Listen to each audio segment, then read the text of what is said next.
Well, you ready? Ready for what? Alright. What we're going to do is, just like last time, whenever I recorded and I lost the information because I screwed up somehow. Yeah. I'm going to do the interview all over again. Yeah. It's however you want to say it. You know, be as honest as you want to be, Yeah. or can be, because I know certain things you can't really talk about. No. Which that's fine. You know, we're all about privacy and stuff like that on here. If something you don't feel like sharing, don't. No. But every now and then I'm gonna pause and ask you a question or two here and there of what you're talking about, and we'll just go from there.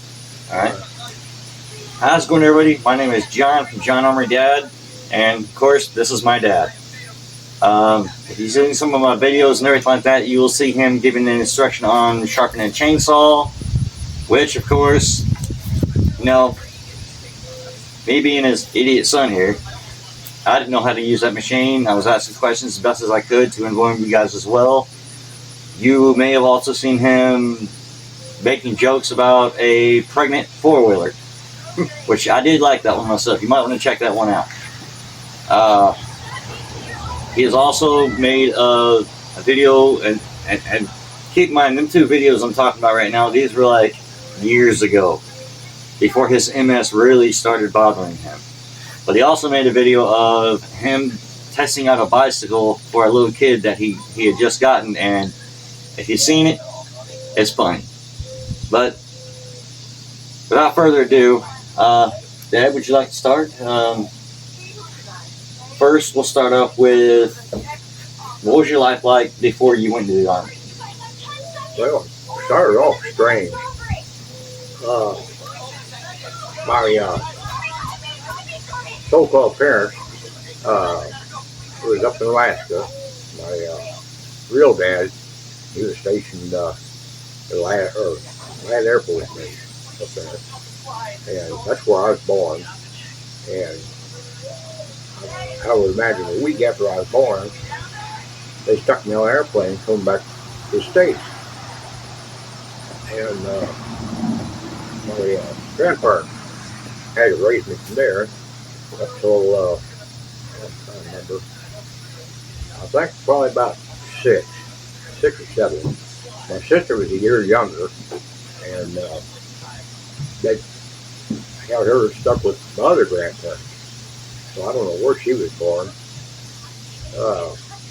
She was raised up until, like I said, I was about 6 or 7, old enough where they thought we was old enough to do chores and work, stuff like that.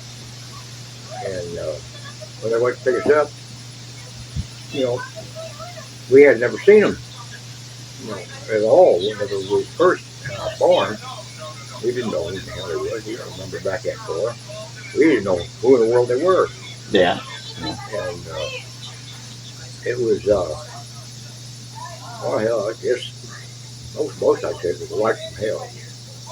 From that day forward, up until probably, I would say I was 14, my sister was 13, and on a daily basis, when we come home from school, the old man would be drinking, or my stepdad, because she'd been married. You had an ass whooping coming. It was dinner every day. We didn't know why or what we did. And they just decided they wanted to whoop our asses. They were that type of people. And that went on for years and years. And finally one day, I've been at school. I was taking the powdered protein. Yeah. Doing everything I could to build muscle up. And the old man came after us, and he was using plaster lash. And these damn things still had the little nails in them. And he went after me, and he waylaid me. And I had, I don't know how many puncture holes in my back from the damn nails. And blood running everywhere. And he turned around and went after my sister. And that was a mistake. There was a piece of 2x4 laying on the floor. I picked it up, and I whacked him. And probably about 3 times I whacked him, and finally got a hold of him, just threw him through the living room plate glass window. I said, enough is enough. I said, we ain't living like this no more. So I grabbed what I had with me, just my jacket and my school book, and walked out the door. And I had no idea where I was going. And I'm walking up the road, going to the highway. And this was in New Minden, a little small town. And I hear footsteps behind me. Turn around, my sister. I said, what are you doing? You ain't leave me in that hellhole to put up with that anymore. I'm coming with you. So Nashville was probably about, I would say, 7 miles from New Minden. Me and her walked that whole distance there, and we knew where my grandparents were there. So we walked to their house, and they were sitting on the porch. I told them what was going on, and they took us in the house and showed us the 2 rooms upstairs. She'd be in one room, and I'd be in the other. And we started going to school down there. And on probably when I don't know how old I was. I think I was 15, and she was 14 at the time. I stayed with grandparents a little less than a year until this crap happened. I was mowing grass out the cemetery. Doing an odd job, make a little bit of money. Please come up. Said, are you Jerry Yugi? Back then, I thought my name was Jerry Yugi. That's all I ever knew. And I said, yeah, well, you got to come with me. He said, well, I asked him, I said, what did I do? Nothing, you just got to come with me. And they drove me all the way to Centralia, and they pull up this house on Walnut Street, North End, and this big old long white house. And he said, this is where you're going. What is it? He said, this is basically a foster home. This is where you're going to be your ward of state now. I said, how about my sister? Where's she at? Well, they're putting her up in another home like that. So we lost contact with each other. And more about the first day, I realized hell was starting again. They were abusive big time. And they would put you to work doing stupid stuff. Making money, they grabbed all the money, just like my stepdad's mom did. And the money we made, they took. This home was get the money from the state, but they weren't buying our clothes or anything. We had to go out and work, get jobs to buy our own clothes if we wanted clothes to go to school. This went on until probably about 17 and a half. And I went up to the recruiting station and filled out all the paperwork. He said, well, we can't do that with you till you turn 18. Let's turn 18, so they would go in.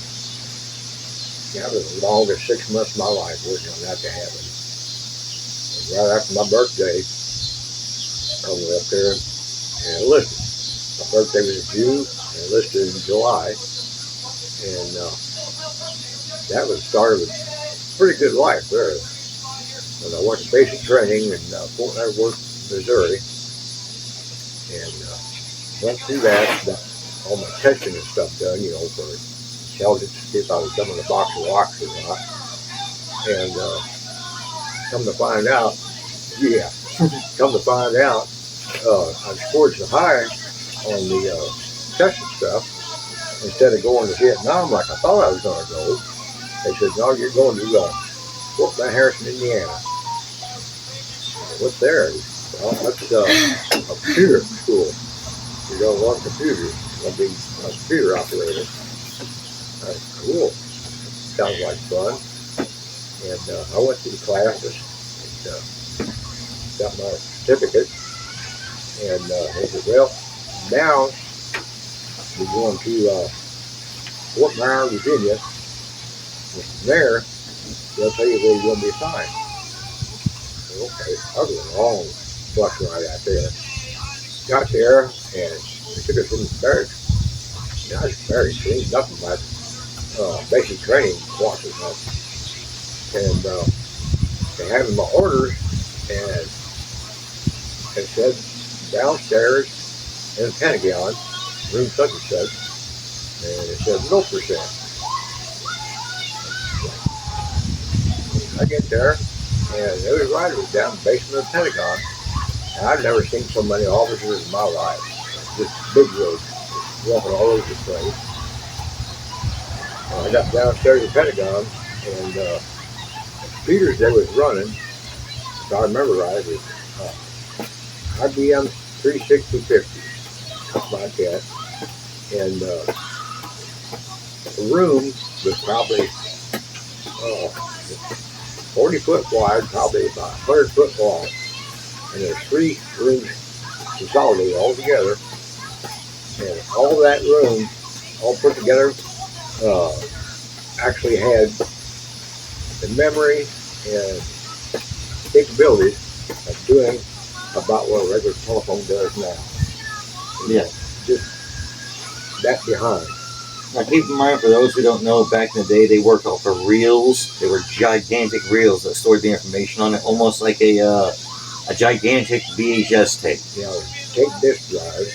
They had tape drives, they had disc drives, which looked like 45 records, but there was about 10 of them on a stack, with a shaft in the middle of them, and you had to insert that in, and it would read on the disc, and then when you went to program it, you had to sit down, and, well, you had to know the programming language, which was Fortran and COBOL, I think it was, and when you typed it all out, it would do it on little punch cards. And you had to keep them all in order, and you had to put it in card readers. Then the reader would do what you just did on the keyboard, program it in. And this room, thought it was like 3/4 of the way dark. You could see your way around, but there wasn't hardly any light in it at all. No windows whatsoever. And the room temperature was down like 65. So it was cool all the time. Kind of like being in prison in wintertime. Yeah. And they had to have it down like that because them computers and everything could put out so much heat that if it got too warm in there, it would destroy all the stuff that was on them. And I put up with that about a year. And I begged them, give me Christmas. I need to change my arm arrest. I can't handle this. It's just like being in prison. So it's not just that, it's all the information that you were privy to and everything, you just didn't feel comfortable. Yeah, I said, the stuff that I know down here, I don't want to know. That's more information than I ever want to know. And he said, well, okay, you're going to lose your clearance. I don't care. Clearance is nothing. At the time, I was on, it wasn't top secret, I think it was what they call it with crypto, which is pretty much the highest clearance you can have. And they said, well, we got an opening to where you can become a supply sergeant. You'll have your office, but then you're outside 50% of the time, picking up items, drive around picking this up and that up, and keeping track of all property that the troops have got, the issued stuff, like their beds, sheets, and cabinets, and whatever else is issued to them. You got to keep track of that and inventory it. And, well, that sounds pretty good. So, I was down in Fort Bragg. And I spent maybe a year and a half down there. And I came up on orders that I was going to be going to Korea. I didn't know whether I got it or not. I heard about Korea back then. Around here, it was a filthy country back then. and said, well, aircraft will be out there to pick you up. Yeah, there's other troops going out there too. So, aircraft come in, C-130. That was a big old cargo plane. The seat was uncomfortable as hell. And we flew over there. I didn't think we ever get there. Not a fast flight at all. And rough. Got there and I was sicker than a dog. Everybody was riding on it. It was about half sick. Get there and they showed me where my billet was. And it was a big concrete thing. Brick walls. Pretty nice barracks. And they said, well, he said, part of your test scores and everything else, the colonel over there requested to see if you could go on his MRI team, his material residence team. I said, Colonel, what is that? That is a team that tours all of South Korea in a bus. They go around all the 38th Brigade missile sites, all along the DMZ, all through the country, and then down at Jeju Island, they got one. And they inspect them, and you'll be inspecting all their supplies, their ammunition, their fuel consumption, all the stuff like that. Well, I don't have that. So, we started the tours. I started to put my uniform on, and you got to take the rank camouflage. Yep. He said, fellas, some of the sites you're going to along that DMZ is the border line is right down on the side of that mountain. You look down it and you see the North Koreans doing their field exercises out there. And I said, that's kind of weird. Yeah, he said, the reason we don't wear a rank up here is if all-out war breaks out and you're captured, they don't want to know who the officer is. Well, they don't. The Army doesn't want the enemy to know. Yeah. So if the enemy knows, you're an officer, they really treat them bad. You're done for. Yeah, you're done for. So when we got there, he said, now when the soldiers come up, they'll be saluting you along with the other guys. Just salute them back, just like an officer would. That was kind of weird. I never went through that before. I was saluting them, I could see it if I went through the OCS with an officer or something. Felt good though, didn't it? Yeah, it did. It felt good. And after about the fourth site, my supply sergeant, it was on the company side. I told him, I said, you know what? I said, I've run against something that their accountability of fuel is pathetic. I said, the damn fuel's being pilfered right and left. Their ammunition, they've got so much ammunition that's got suspended lot numbers. They were supposed to have been turned in. They shouldn't even have them there. And there's all kinds of crap like that. He said, well, you got a way to cure that? I said, we got a damn, what's one of them damn typewriters where you type the message out and shoot it. And the companies that you're talking about, and it comes up on teletype on theirs. And I said, what I'll do is type to work every day around 5 o'clock that they all have to tell me what their beginning balance of fuel is and their ending balance of fuel. And all the fuel was dispensed in different vehicles, and on the JP4, that was the fuel for the airplane, keep track of that. He said, well, that sounds good. If you think I did, I said, if you put it in there where it's per SB 720, the regulation, I said, it's all for that. That's the guidelines for it. So I sent that out, and then I went and got checking with headquarters. I said, can you send me a copy of all the lot numbers of the ammunition, they're supposed to be suspended each day. I said, yeah, we'll send it to you about noon. That'll work, because I want to send it out to the company same time that I send out the other one.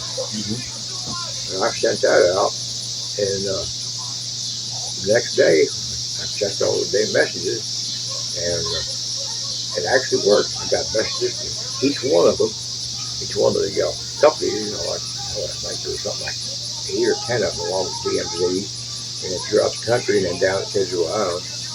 And they sent me for the beginning field balance and ending field balance, and what they were using, or what vehicles they was putting in, and did the calculations. And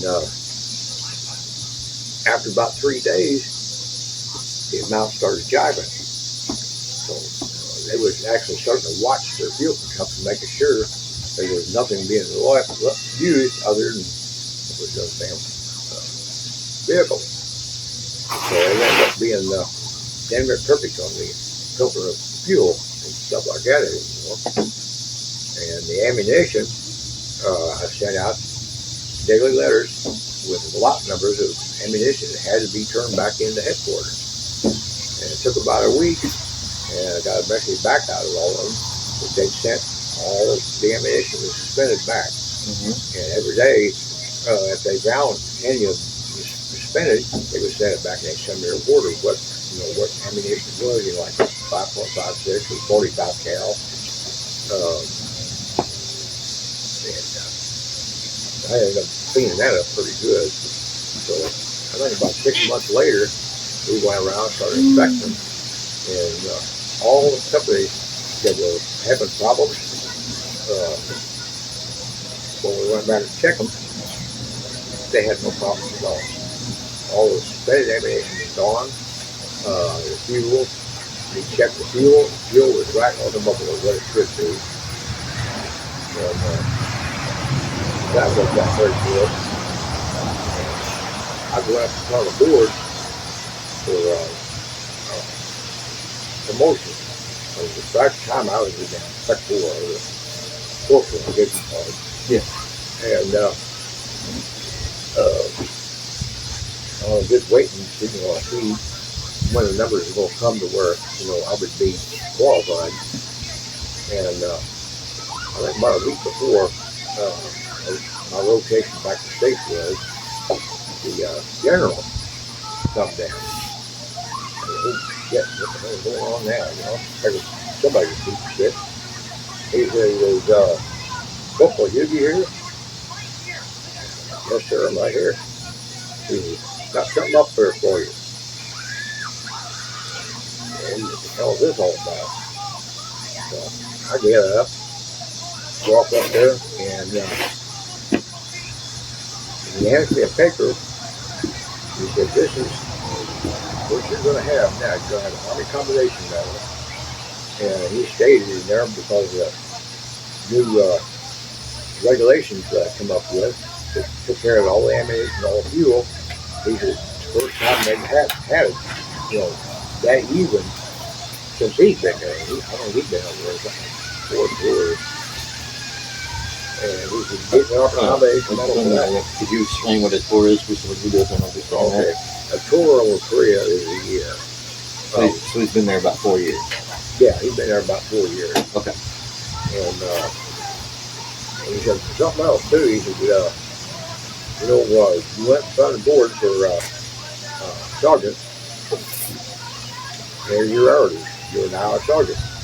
You need to hand me your corporal pin. You don't stick sergeant pins on this. So they did that. I was tickled to death. Yeah.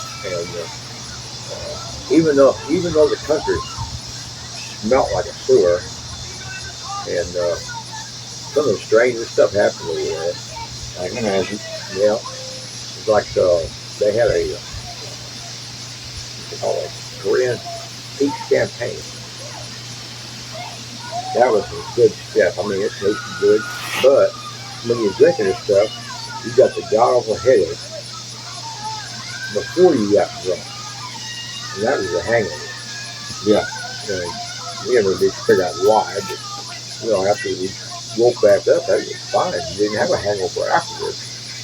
And couple weeks later, we got a message that the use of peach Oscar is now outlawed. It's all been destroyed. Anybody in Korea can manufacture this stuff. If they get caught selling to a steel soldier, that's prison time right then and there. And he didn't know why. I said, what's the matter with it? He said it was tested. Come to find out it was 50% human urine. Oh. That they were making this out of. So we were drinking human piss. 50% of bottles, a bottle that damn big, we was drinking a couple pints of damn piss. And that just freaked everybody out. Yeah, I came back to States then, and landed in Hawaii. And I had the plane left there about an hour, so we got to walk around a little bit. I kind of like the looks of that place, but I wouldn't want to stay there though. And let's see, I came back to States, and went back to Fort Leavenworth, Kansas, and got there, and I was flight sergeant there, and that was a pretty gravy job, With the flight sergeant, you had to keep records of all the property, the company's gas, everything, and that was not too hard to deal with. And if you needed anything, them guys would do anything for you. Because you kind of have their Respect, but then you had their asses. you had him in a sling. You had them in a sling.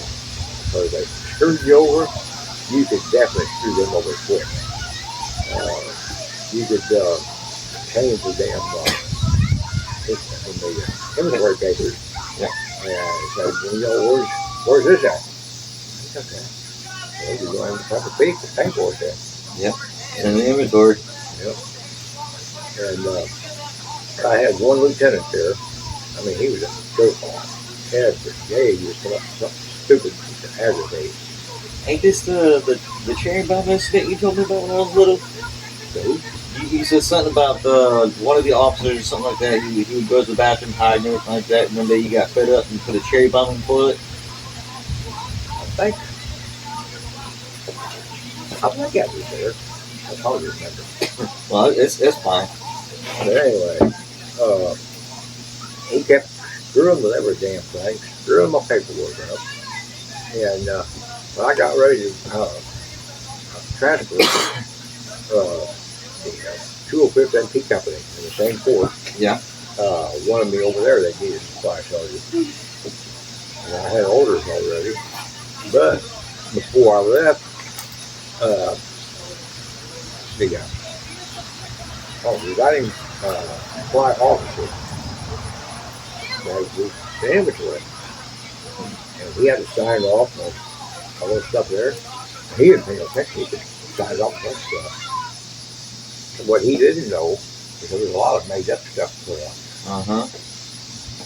And when I got over to the MP company, I seen him like my city trigger. He said, "Boy, you got me good."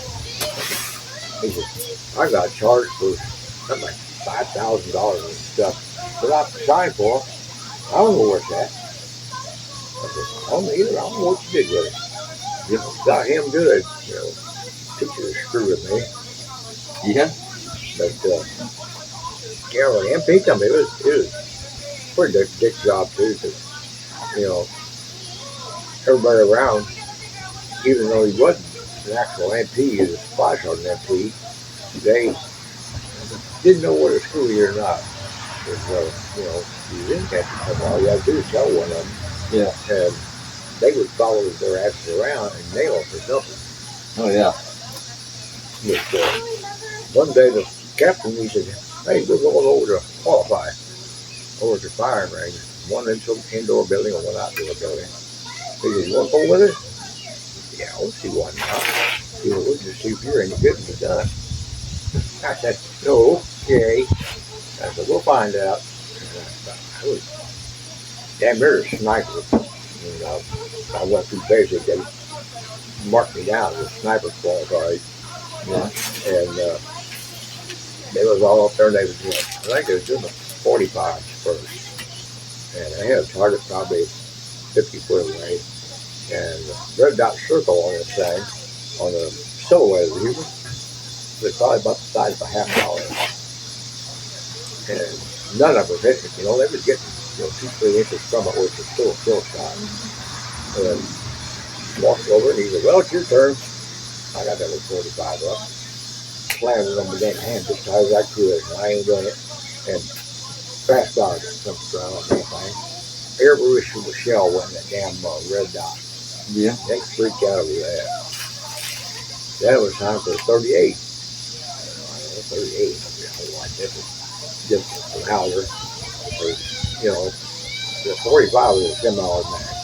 Or the damn 38 was just a regular revolver. And they would have a trouble with it because when they fire, you kick up. And if you got to put your hold down, that bitch is right before you fire, you got to put extra pressure on it to hold it down. And I outshot every damn one of them for that damn thing. Yeah. M16, the same thing. I blew them all away. Now, was this the M16A1 or the M16A2? A1. A1s? Okay. And that was kind of cool there. But I gained respect to all the MPs after that. They always want to know the secrets of how to shoot you. It's all in the control. It's all in your hands. I said, when you get ready to fire, you should take a deep breath and hold it. Sucker, don't breathe. That breath you take will make your body move. That's right. We never saw that. If you have to breathe, do it very, very slow. Yeah. And time was up. PTS, they was getting ready to give me a staff sergeant, which was Sergeant E6. And I was an E5 already. That'd be nice. But you're on orders to go to Europe. Holy shit. And well, that's not gonna work. I thought the old lady ran off. That was my first wife. And I thought, damn. On my age, I can't afford to have somebody take care of them. 3 years I'm over there, but that's what the average tour to Europe is. Yeah. And I pondered and pondered and thought I was just screw it. I'm going to just go ahead and rotate on out. And I ETS out. And now I'll get way ahead of myself. When I was in the engineer company, there was a girl there came in, and she was having trouble with her husband. She had a Mexican husband. He was illegal. And he was beating the piss out of her. And I contacted the damn MPs over there and said, hey, her old man's illegal labor. He's not supposed to be here. What can you do? Well, we can take care of that real easy.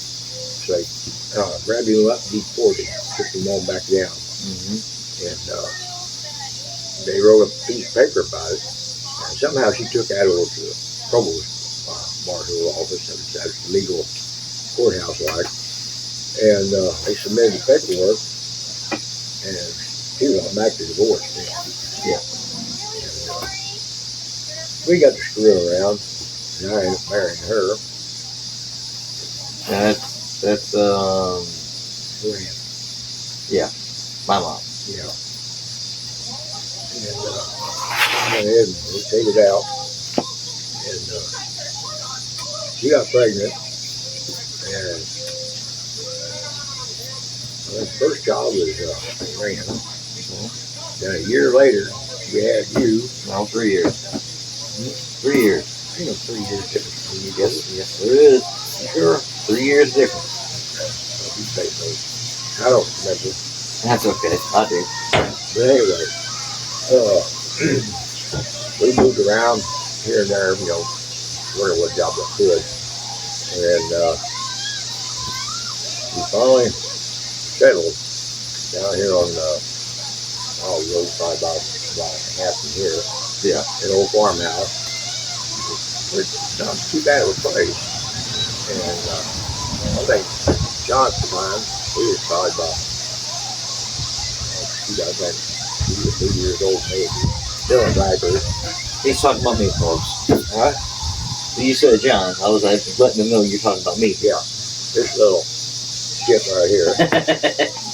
And his sister, we had her there. I don't remember how old she lived then. But anyway, we found out we had a cousin who lived right down the road. His name was Charles. Everybody called him Charlie. And him and his wife, they liked his kids good. Kids all got along good. And we go down there every now and then, spend a lot of time.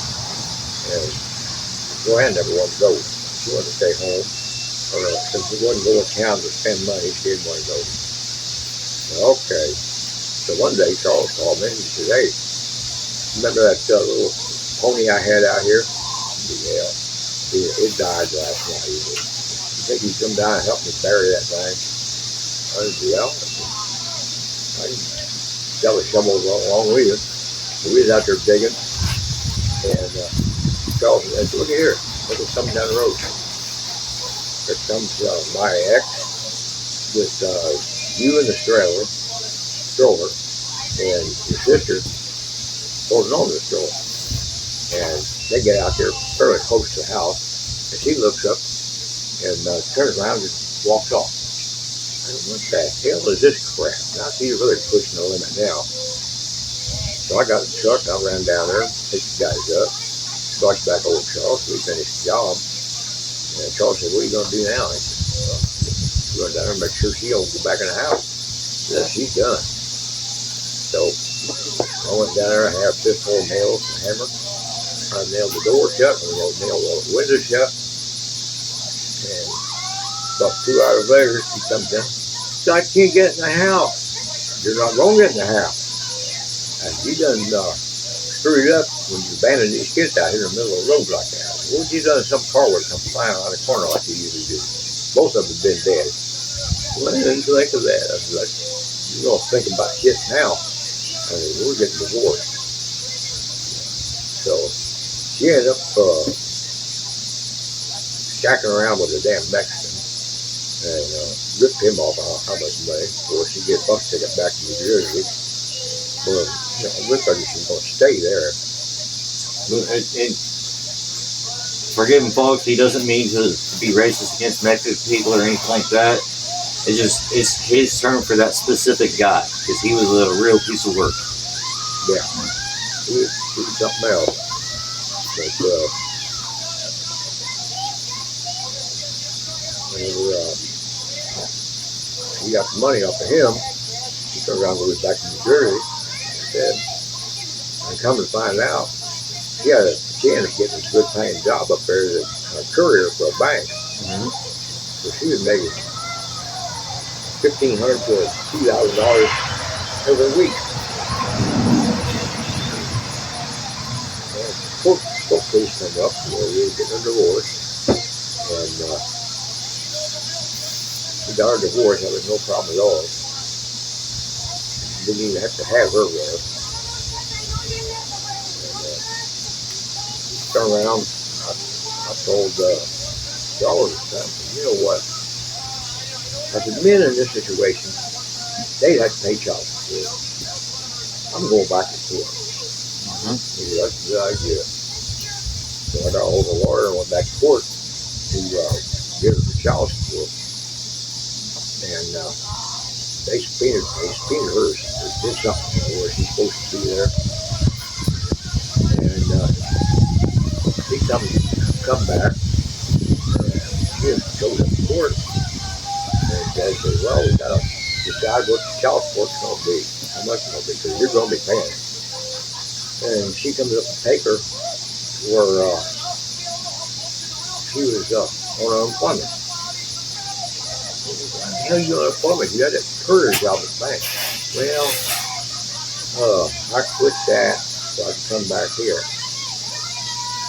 God looked at her and he said, you're a real piece of work. The only reason you quit the job and come back here and draw on somebody is you didn't want to pay child support. He said, well, I got news for you. You're still going to pay child support. Yeah. Which wasn't a whole lot, but it was just the idea. I think for both you and Rand, I'm going to get some like $50 a month. But it's still enough to stick around. I remember back then being barely $30 a month. That's not bad. That's a long time ago. Yeah, it is.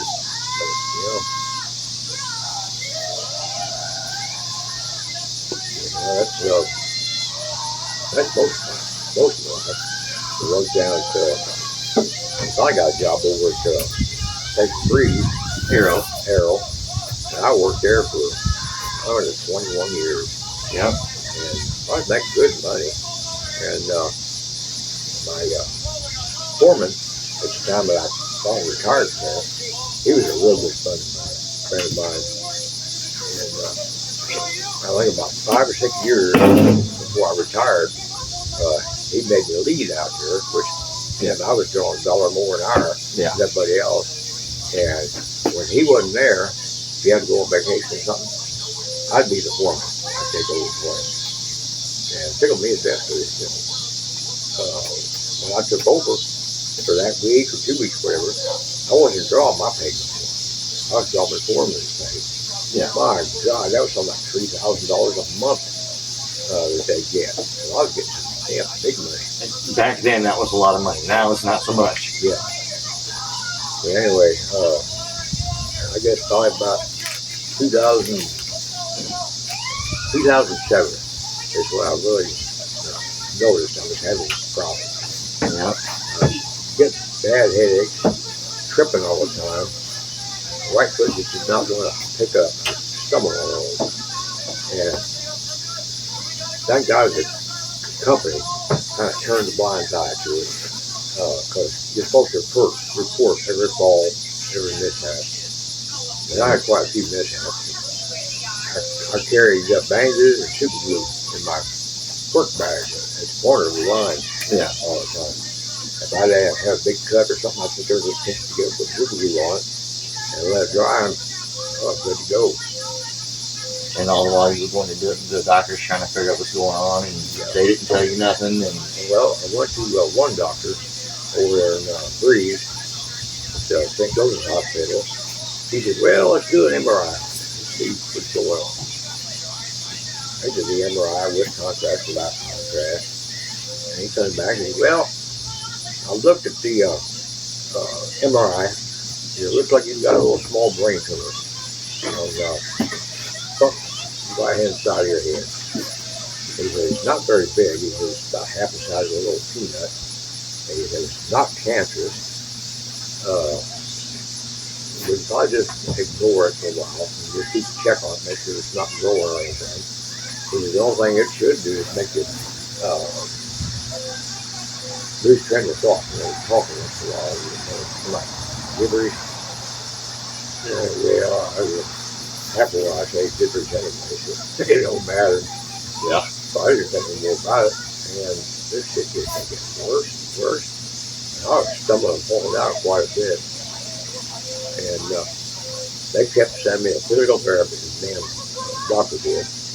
And finally, after about 6 tries in physical therapy, the head girl over there, I can't remember her name, but she was a real nice girl. She said, Lester, we can't do nothing for you. She said, what's wrong with you? There is no cure for it that we can do. Yeah. And she said, they got to find out what's going on. And she contacted my new doctor, was Dr. Neighbor. They said he was about an asshole, but he was right no matter what. It don't matter what the radiologist reports or anything said. If he's seen something different through that damn report, he can come up with his own story. Yeah. And my doctor said, well, we'll send him over to St. Louis University Hospital to the neurology department. We'll find out what's going on. I get over there, first thing they do is do an MRI. We have contract without contract. And she come in the room, she says, what the doctor recommended to. And when I did, I already got a copy of the MRI. It was back in 2007. Yeah. And I brought that with me. She looked at that. And she'd seen a radiologist. So, and I told her, well, you said I had a little small break in it. She was that big son of a bitch. I never heard of my, big weak doctor cuss like that. She said the radiology report said in 2007 you had MS starting then. Yeah. You've had that for 10 years already now. Yeah. That's in 2017. Yeah. I just thought it was kind of weird. And I think, if I ain't mistaken, I think that was the time that you and... Yeah, me, my ex-wife, and my daughter London went to go see him at the hospital. At the time, we didn't exactly know what it was because his original doctor said he might have cancer. So we were all in the assumption that he's possibly dealing with cancer right here. Thankfully, that wasn't the case. But then again, this is permanent either way. So yeah, this is something you don't get rid of. It don't go away. Yeah. You can fight it, which is what I've been doing for, since 2017. Well, technically the 10 years plus this, so 2007, 2017, for 22 years? Well, I can't so think. 2007, it's 2025 minus 2017. That's, you know what, folks, you'll have to do the math on that. Let me get my calculator real quick. Yeah, my brain don't process like that. I hate to feel stupid now. Oh, you ain't stupid. It's sometimes hard to calculate that. So 2015 or 25.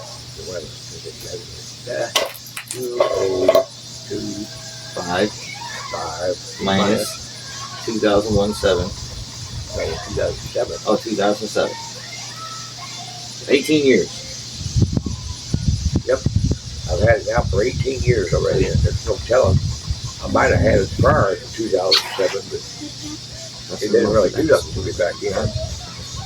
But, yeah, it's one of them things that you got to live with, or, you can't give up.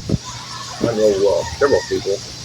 I know where Arrow wanted to run in the office. He said real good. He said, I knew you had it. I said, how'd you know that? She said, my mom had it.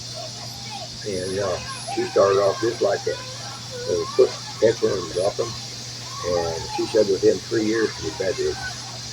Yeah. I said, really? I said, I've had it a lot longer than that already. I said, did she basically just lay down and give up? She said, yeah.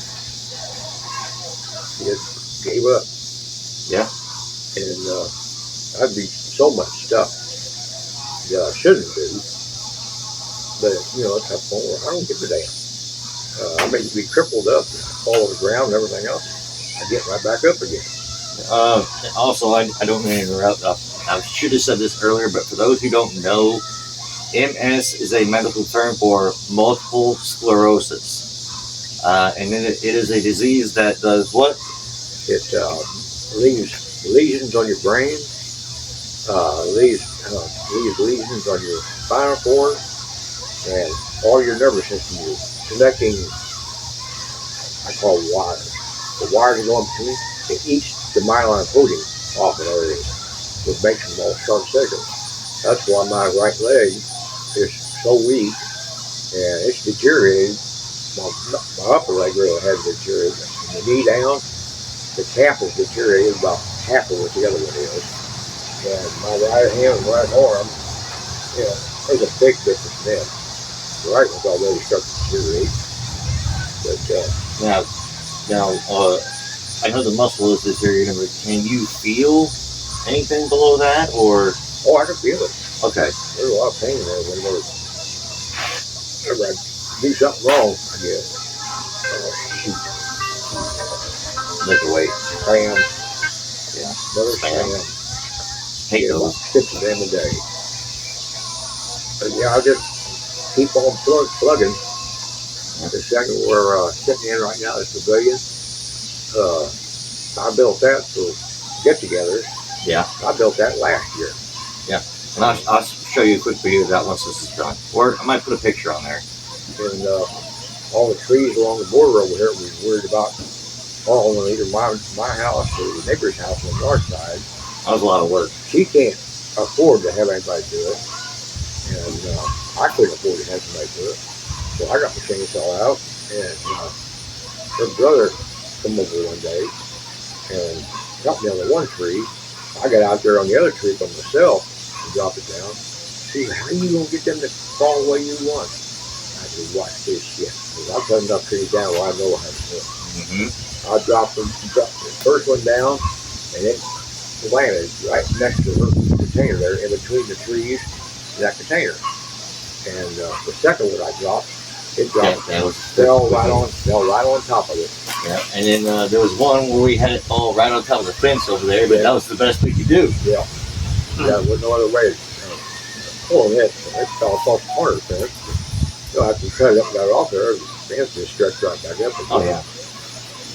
And there's probably 5 or 6 more of them over there I want to take down. I know we get cooler days. A day like this would be great. Yeah. And on no wind. And on a day where it's not messing with you too bad. Yeah.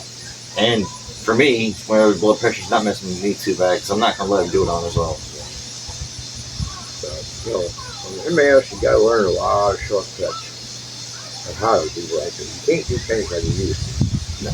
Like cutting wood and logs and stuff like that, I can cut the hell out of them. But if I got 3 cuts here, I'll get up by the damn hands and knees and do the cutting. Get them 3 done. So I'll do the saw sit, scoop my ass over and cut some more. Yeah. Do it like that. Which, when we get to doing that, I might just bring you guys with so you can get first-hand experience of exactly what he has to go through when he does stuff like this. It's not easy. But he does get up. He does get it done. He doesn't let this MS stop him. Much like I don't let my mental issues get me down, I just don't let it stop me. It's a core belief of never giving up.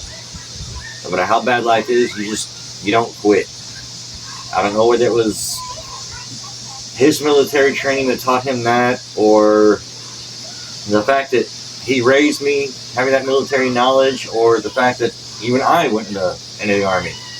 I didn't stay very long because I had a mental breakdown, but I did go when I made the attempt. I went through all the training, and just right before I was about to be shipped to the next station, I just broke down. I couldn't do it. But I still didn't give up. I just knew I couldn't do it.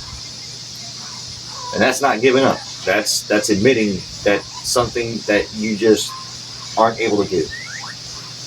And I'm getting out there making these videos for you guys, of course for my family, and as I've stated in the previous video, this is my way of leaving a legacy behind for not just my daughter London, not just for my stepdaughter Kayla, but for all of you guys to see exactly what real life is. It's not all about the glitz and glamour. It's not all about fancy editing, fancy cuts. It's not about money or anything like that. It's about what really happens behind the scenes. It's about what really happens in life. We all have troubles. We all have issues. We all have struggles. We all, for most of us anyways, we all get out there and do the best we can with what we've got. And that is very admirable for anybody to do. And in my case, in his case, if anybody needs our help, we do our best to help them. If we get paid, that's awesome. If we don't worry about it. We still help them. Because that's what you're supposed to do with your neighbor. That is the core belief of us. Friends, family, it doesn't matter. If you're a friend to us, you are a family to us. That's what we believe in. And you don't really charge family. Now, if they offer money, you can either do one of 2 things. You can politely decline, which is acceptable, or you can just go ahead and take it. because in a situation like with him, if I do some work and he offers me money, I know better than to decline, because if I don't take it, that's disrespecting him. And just the same, if I borrow money and I try to pay it back to him, if he doesn't take it, that's a disrespect to me. Which, that's just how we are. You can do it however you want, no judgment, to each their own. But I would like to thank you, Dad, on behalf of myself, my family, and for our family out there. I really appreciate your time. Thank you for your service. And for those who did not tell it to you, welcome home. Love you, Dad. Yeah, I was in a time that not too bad coming back to state. The 4 guys who went in during Vietnam, them were the ones I really feel bad for.